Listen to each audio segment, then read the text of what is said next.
Morning all of you. यहाँ पर 72 प्रजासत्ताक दिन पर यानी कि गणतंत्र दिन पर हमारे स्कूल में ये जो समारोह हो रहा है, हमारे आदरणीय वाइस प्रिंसिपल मैम, मेरे सब सीनियर, मेरे प्राध्यापक, सहयोगी और मेरे प्यारे स्टूडेंट्स, आप सबको गणतंत्र दिन की शुभकामनाएं देते हुए मुझे बहुत अच्छा महसूस हो रहा है, क्योंकि इतने बड़े स्कूल में सबसे पहले उनको आभार व्यक्त करता हूँ। और दोस्तों, हमें मालूम है कि हमें 15 अगस्त 1947 में आज़ादी मिली है, लेकिन वो राजनीतिक तौर पर आज़ादी मिली थी। हमें अंग्रेजों के खिलाफ हमने जो भी रिवॉल्यूशन किया था, आंदोलन किया था, उसके खिलाफ हमें ये जो हमने एक्टिविटीज की है उसके खिलाफ हमें आज़ादी मिली थी।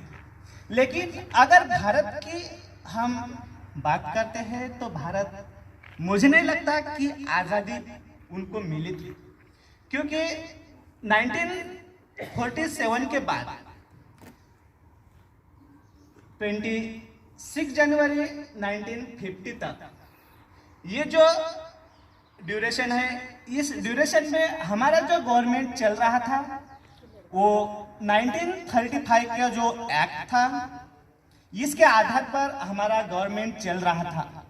लेकिन आज़ादी मिलने के बाद हमारे जो लीडर्स थे उनकी ऐसी राय थी कि अब हम ब्रिटिशों के अलग, हमें आज़ादी मिली है, नया देश बना है, तो हमारा लिए एक कॉन्स्टिट्यूशन होना चाहिए। ऐसी कुछ सोच से वो गतिविधियां करने लगे।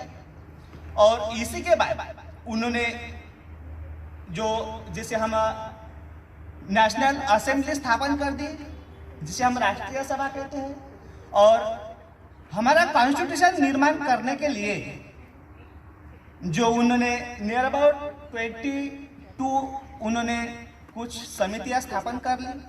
उनमें से जो एक समिति है वो है जिसे हम मसूदा समिति कहते हैं। और इस मसूदा समिति ने नियर अबाउट 7 जो मेंबर्स थे, इन मेंबर्स ने हमारा नए आज़ादी का, नए भारत का नया कॉन्स्टिट्यूशन बनाने का उन्होंने जिम्मेदारी ली।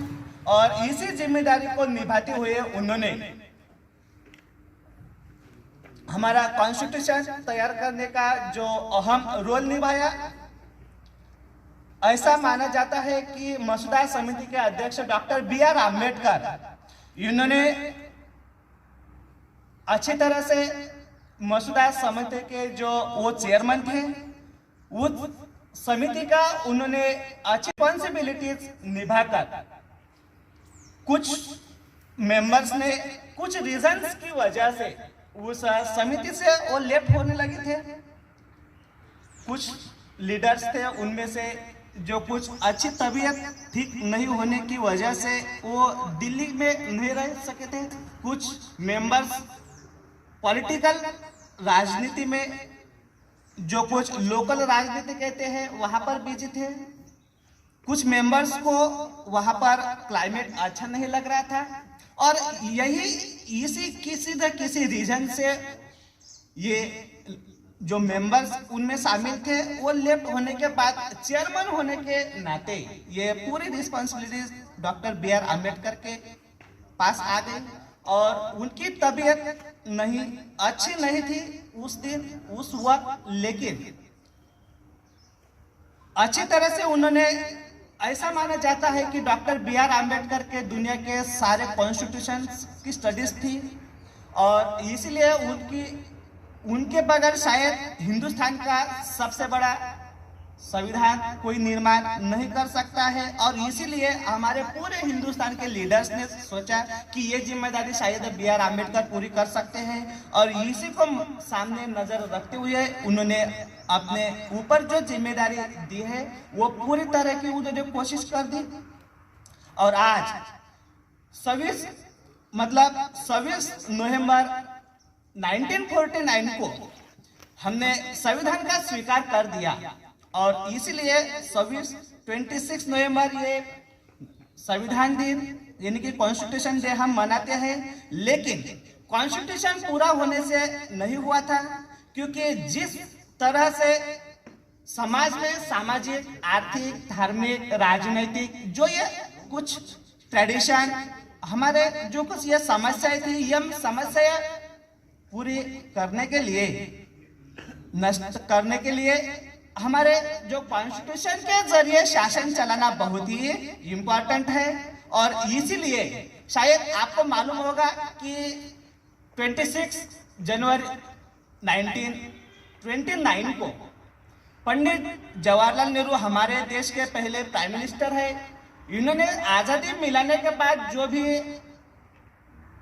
आंदोलन किया था, इस आंदोलन में उन्होंने रावी नदी के पास जो 26 जनवरी आज ही के दिन, लेकिन साल है 1929, इसी साल में उन्होंने हमें आजादी मिली है ऐसा घोषित उन्होंने किया था और उसी दिन को हमें याद आनी चाहिए।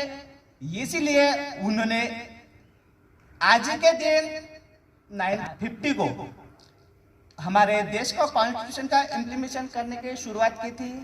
और आज के दिन और ऐसा माना जाता है कि लोगों का, जिसे हम डेमोक्रेसी की डेफिनेशन कहते हैं, democracy is the by the people, for the people, of the people.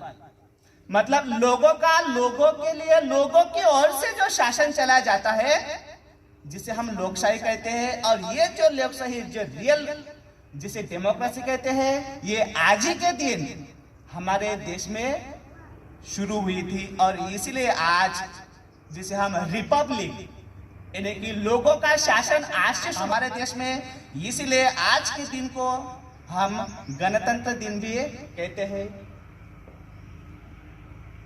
आज हमारे सर ने हमें जो 2 लफ्ज कहने के लिए कहे और आपने अच्छी तरह से सुना, इसलिए आप सबके मैं धन्यवाद देता हूँ।